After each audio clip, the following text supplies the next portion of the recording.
Let's begin by looking at vendor orders.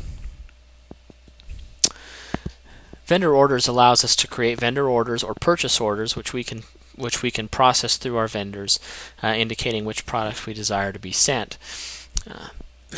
The primary option in vendor orders will be to enter vendor orders, which again will look very much like other screens that we've looked at.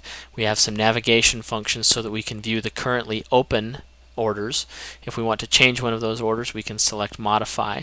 If we want to pick one, we can select F8 or use the pick list button to pick a current order, or we can add or modify or delete any of these orders. We also have a prior costs option, which will allow us to see for a specific product how much we've paid for that product in the past, which vendors we've purchased it from, and when and how many we've purchased. Let's go ahead and add a new order. First we'll select the vendor, which again we can use the pick list to select a vendor, or we can key the vendor in. The software will automatically assign a PO number beginning with the number 100,000. If we want to select a lower number, we can input our own number that's lower. And the software also allows us to assign a side mark account. The side mark, and again we have the pick list here for the side mark. The side mark allows us to mark this account as being tied to a specific customer account. Next we would enter the specific products that we want to include on this vendor order. Pressing F8 again brings up the product pick list. If we're using pick list groups, we'll see the pick list groups so that we can select products, or if we're not, we can use the standard pick list, or we can select all products to see the standard pick list. Let's go ahead and start by entering one with the standard pick list, and we'll enter product number 001, and you'll see that it pulls in the appropriate information with the default cost. If we know that we're getting this product at a different cost from the vendor, we can key in the appropriate cost. You'll also notice that we've converted to the vendor's unit of measure, which is cases. Let's pick another product using the pick list groups. And again here you could specify using the pick list group. You'll see all of the products that match the pick list group you've selected, and you'll be able to enter the quantity that you want to order of each one. You can press F3 when you're done, and that will pull in those line items. And let's do it one more time and try using the shirts, or whoops, we'll abort that. And try that again and use the stuff pick list group. You can see we've got a lot more products, and we can order 200 of these or whatever we might want to. When we're finished creating the order, we can select Save. When we're ready to finish the order, we have the option of adding descriptive text to the order. If we want to add a note, we would then be able to add that in these lines here, as well as changing the ship to address. If we want it shipped to a different address, we can select Y, and then we'd be able to change the address. You can see that we can enter those fields because we selected Y in each of those options. If we leave it at the default of no, then we don't have to enter through those fields. Finally, you can specify what the freight on board is and what the ship via is.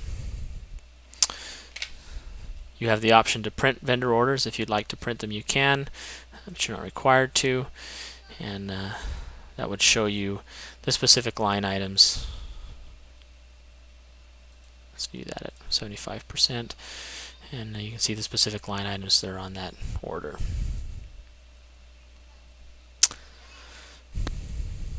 And now you can see the different orders that we have on the system. This is actually the only one.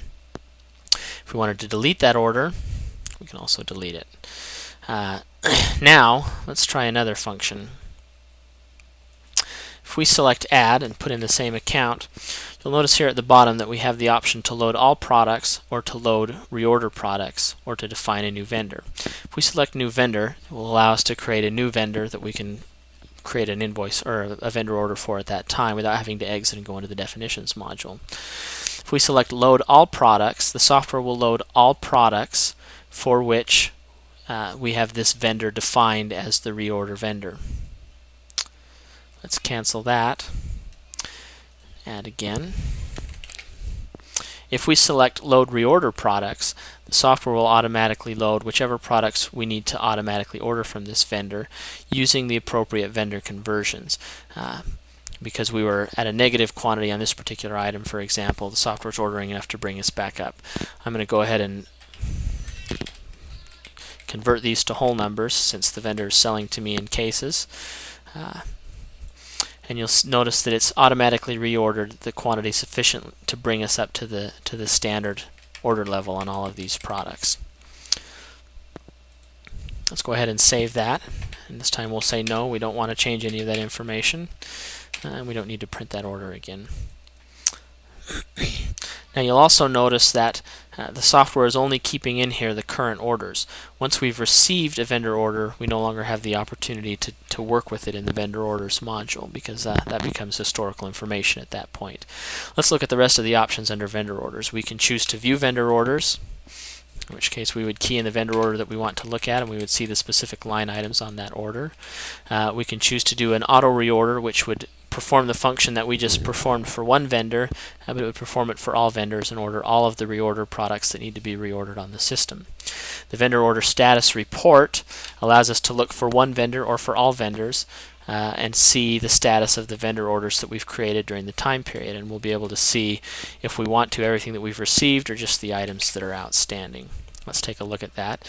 This is going to this tells us that it's going to show for all vendors all items, whether they've been received or not, that are on order. And we see the quantities that we've ordered, received, the cost, and a lot of other information on there.